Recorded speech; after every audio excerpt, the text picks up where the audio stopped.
திருப்பாவையின் பாசுரம் 10 நோற்றுச் சுவர்க்கம் என்ற பாசுரம் ஆண்டாளின் கேள்விகளால் நிறைந்த அழகிய அழைப்பாக அமைந்துள்ளது. ஆண்டாள் தன் சாத்திரியாகிய தோழிகளை தெளிவு செய்கிறாள், குறிப்பாக ஒருவரை அடிக்கடி தூண்டுவதன் மூலம். இங்கே அந்த தோழி கதவை திறக்காமல் கூட பதில் அளிக்காமல் இருக்கும் நேரத்தில் ஆண்டாள் பல்வேறு உவமைகளுடன் அவரை பதிலளிக்க கூச்சலிடுகிறாள். நோற்றுச் சுவர்க்கம் புகுகின்ற அம்மனாய் மாற்றமும் தாராரோ வாசல் திறவாதார், நாற்றத் துழாய்முடி நாராயணன் நம்மால் போற்ற பறைதரும் புண்ணியனால், பண்டொரு நாள் கூற்றத்தின் வாய்வீழ்ந்த கும்பகருணனும் தோற்றும் உனக்கே, பெருந்தியில்தான் தந்தானோ ஆற்ற அனந்தல் உடையாய் அருங்கலமே, தேற்றமாய் வந்து திரவேலோர் எம்பாவாய்.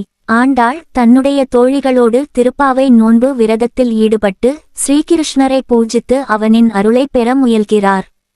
இங்கே ஒரு தோழி மகிழ்ச்சியுடனும் ஆர்வத்துடனும் உந்துதல் இல்லாதவள் போல இன்னும் உறங்கிக் கொண்டிருப்பதை பற்றி கூறப்படுகிறது.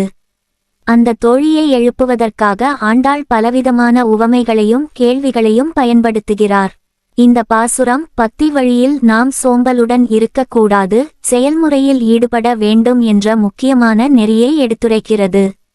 நோற்றுச் சுவர்க்கம் புகுகின்ற அம்மனாய் அடையாளம், தோழி எப்போது நோன்பு மேற்கொண்டு அதனால் சுவர்க்கத்தில் புண்ணியத்தை பெறுவேன் என்று கூறினாள். இப்போது அந்த உற்சாகம் எங்கே? நீ ஏன் கதவை திறக்க மறுக்கிறாய்? நீயே சிறந்த நெறிகளை பற்றி கூறினாய், ஆனால் அதன்படி நடக்காமல் இருக்கிறாயே.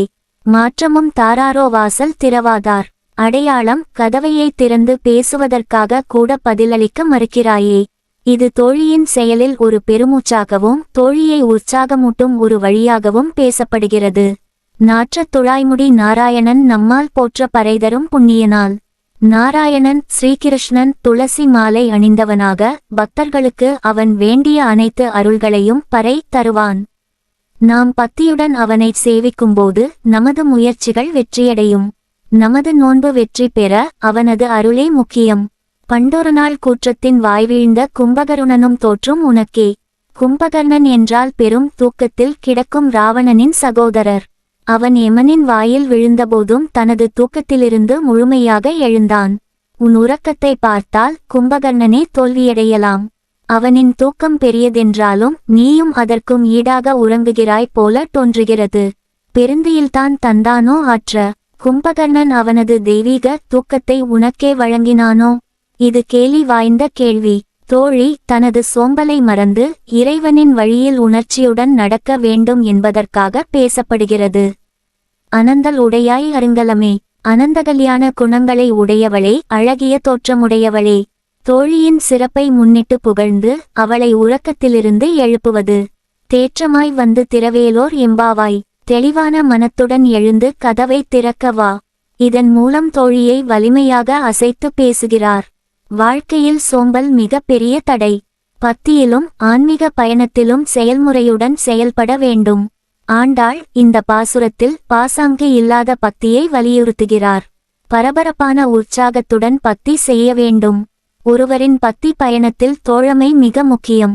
தோழிகள் ஒருவருக்கொருவர் உதவி செய்து பக்தி மார்க்கத்தில் சென்று இறைவனை அடைய வேண்டும். நாராயணன் புண்ணியகரமானவன். அவனது திருவடிகளை போற்றினால் அவன் நம்மை ரட்சிக்க தவறமாட்டான். ஆழ்ந்த உறக்கத்தையும் சோம்பலையும் வென்று செயல்முறையை ஆற்ற வேண்டும். தோழமை மட்டுமின்றி மற்றவர்களின் முன்னேற்றத்திற்கும் உதவி செய்ய வேண்டும். எந்த செயலிலும் இறைவன் மீது முழு நம்பிக்கையுடன் செயல்படுவதால் புண்ணிய பலன் கிடைக்கும்.